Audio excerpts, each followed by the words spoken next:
Good morning student. हम discuss कर रहे थे बेवरेज, जिसको बेवरेज मतलब पेय पदार्थ। और पेय पदार्थ में बताया था आपको दो प्रकार के होते थे, अल्कोहलिक बेवरेज और नॉन अल्कोहलिक बेवरेज। यहाँ हम बात कर रहे थे नॉन अल्कोहलिक बेवरेज की। नॉन अल्कोहलिक बेवरेज में टी, कॉफ़ी एंड कोको की बात हुई थी। आज हम ऑलरेडी पिछले क्लासेस में डिस्कस कर चुके हैं। आज हम बात करेंगे कॉफ़ी की।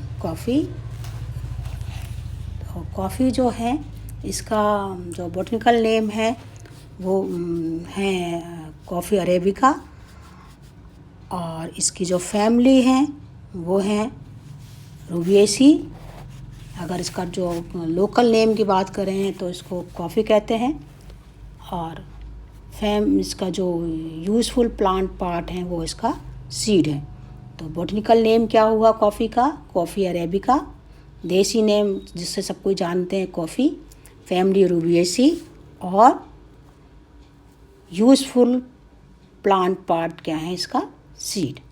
तो कॉफ़ी की जो पूरी जातियाँ अगर हम बात करें पूरे वर्ल्ड में, कम से कम 50 स्पीसीज़ हैं या हैं जो रिपोर्ट की गई हैं पूरे संसार में। लेकिन इसकी अगर कॉमर्शियल दृष्टि से कहें तो केवल 3 ही स्पीसीज़ हैं जो कॉमर्शियल दृष्टि से उगाई जाती हैं: coffee arabica, coffee liberica and coffee robusta. तो जो सबसे ज़्यादा प्रचलित कॉफ़ी हैं वो कॉफ़ी अरेबिका है। इस कॉफ़ी अरेबिका में भी इसकी 2 वैरायटी हैं, कॉफ़ी की जो कॉफ़ी अरेबिकी और कॉफ़ी बर्बन। 2 इसकी अरेबिका में भी 2 वैरायटी पाई जाती हैं, या जो ज़्यादा यूज़ में आती हैं वो है कॉफ़ी अरेबिका की स्पीसीज़, और दूसरी कॉफ़ी अरेबिका की दूसरी जो वैरायटी है वो बर्बन। अब हम बात करते हैं इसके कि क्या इसका ओरिजिन है कॉफ़ी का। तो कॉफ़ी का जो ओरिजिन है वो कहा है कि जो काफा नाम का एक ज़िला है जो कि पश्चिम एब्सीनिया के दक्षिण पश्चिम एब्सीनिया में के जगह है काफा नाम की।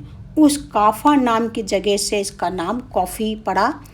सर्वप्रथम वहाँ पर ही उन्होंने देखा 800 AD में, वो अपने जहाँ उनके जो जानवर ले जाते थे चराने को, भेड़ वगैरह को, वहाँ निवासी वहाँ ले जाते थे, और उन्होंने इनको कुछ देखा कि कुछ इसको खाने से, पेड़ पौधों खाने से उनके जो जानवर थे या भेड़ थी उनमें उन्होंने काफ़ी उत्तेजक प्रभाव देखा। और उन्होंने ये देखा कि वो उनका नींद में भी उनकी कमी आई। फिर ये देखने के बाद उन्होंने इसको एज ए मादक पदार्थ के रूप में उन्होंने उसका कल्टीवेशन, जैसा इनके फलों को एज ए यूज़ करना शुरू कर दिया वहाँ के लोगों ने 15वीं शताब्दी में। फिर वह वहाँ से 15वीं शताब्दी में ये संपूर्ण अरब में फैल गया। इसके बाद 1573 में यूरोप, 1700 में ब्रिटेन व भारत में इसका इंट्रोड्यूस हुआ ये प्लांट। और कॉफ़ी के जो प्लांट हैं पूरे उसमें मतलब कुछ लोग कहते हैं कि भारत में कॉफ़ी का जो आगमन है 17वीं शताब्दी में प्रारंभ हो गया था। और बाबा बुदान नामक एक मुस्लिम तीर्थयात्री कॉफ़ी के कोई बीज जो है मक्का से भारत लाए थे, जिन्हें चिंगमंगलूर के निकट चंद्रागिरी पर्वत पर उगाया गया। ब्राज़ील में कॉफ़ी का प्रवेश 1772 में हुआ। तो अगर ये कहें कि ब्राज़ील में वर्तमान में जो है सबसे ज़्यादा सर्वप्रथम कॉफ़ी का जो है उत्पादक देश माना जाता है। भारत में है, वैसे तो और दूसरे देश और भी इस विश्व में दूसरे भी ऐसे हैं। प्रथम तो ब्राज़ील और दूसरे कोलंबिया जो इसका द्वितीय स्थान माना जाता है। ब्राज़ील में के अलावा Angola, Colombia, Kenya, Venezuela, Mexico, Sri Lanka, Uganda, West Indies आदि देशों में भी जो कॉफ़ी की खेती की जाती है।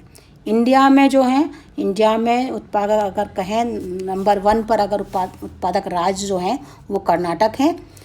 सबसे अधिक कॉफ़ी का जो उत्पादन कर्नाटक राज्य ही करता है। इसके अलावा जो है उड़ीसा, तमिलनाडु, केरल, आंध्र प्रदेश में भी इसका काफ़ी उत्पादन किया जाता है कॉफ़ी का।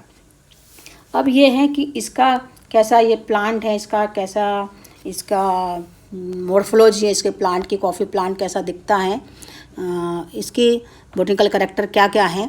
तो जो बोटनिकल कैरेक्टर की बात करें तो जो कॉफ़ी प्लांट है वो एक श्रब है, झाड़ी नुमा होता है, पेरिनियल है। और इसकी स्पीसीज़ जैसे अरेबियन स्पीसीज़ का जो कॉफ़ी प्लांट है वो पेरिनियल श्रब है और स्मॉल ट्री कह सकते हो उसको, जिसकी हाइट जो है 4 to 5 9 मीटर तक होती है।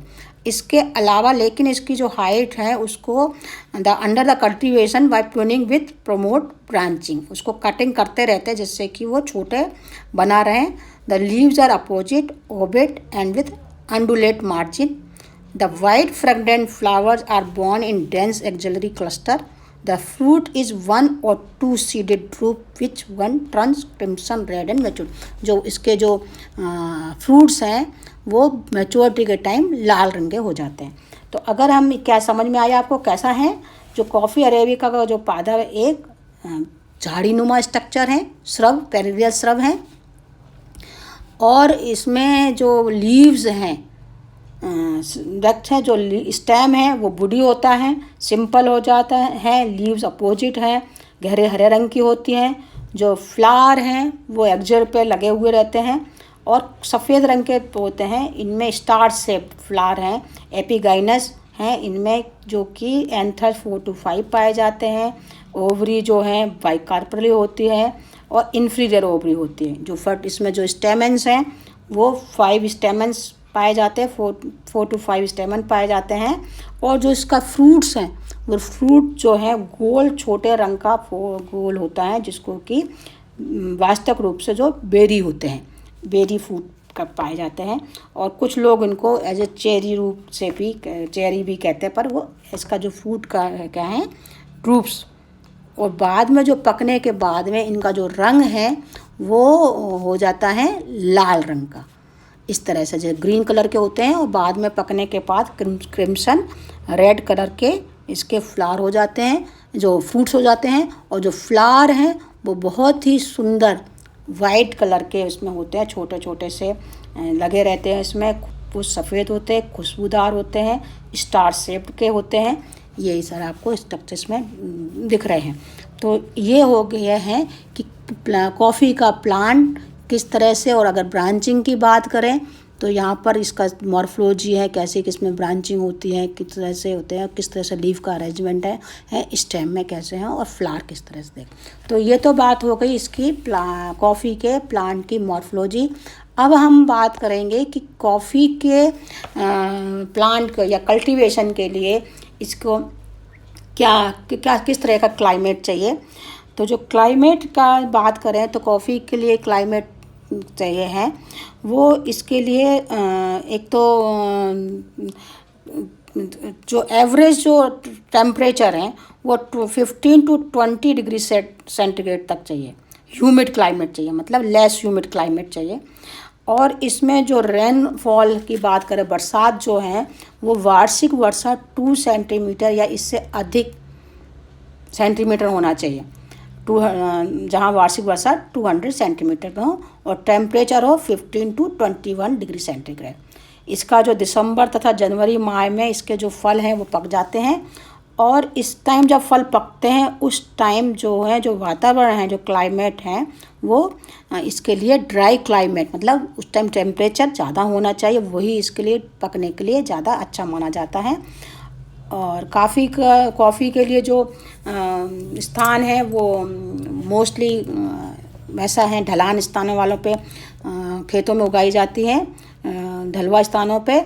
और जो इसकी जो सॉइल है वो उपजाऊ दोमट होती है, और जो इनका पीएच है वो न्यूट्रल पीएच वाली सॉइल इनके लिए उपयुक्त होती है। तो ये बात है कि कैसा क्लाइमेट चाहिए इसमें कॉफ़ी की खेती के लिए।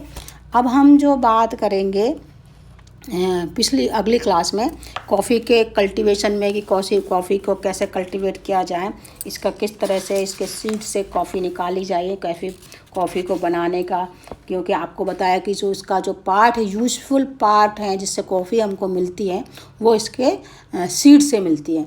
और फिर वो सीड से किस तरह से सीड से कॉफ़ी निकाली जाती है, और उस कॉफ़ी में कितना परसेंट क्या प्रोटीन होता है, कैफ़ीन मेन जो इसमें फ्रेशनेस की बात करें तो वो जो केमिकल है वो कैफ़ीन है, जिससे ज़्यादा फ्रेशनेस आती है, तरोताज़ा लोग होते हैं।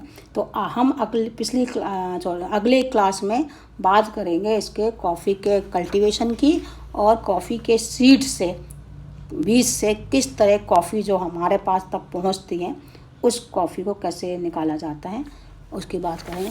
ओके बच्चों, थैंक यू वेरी मच।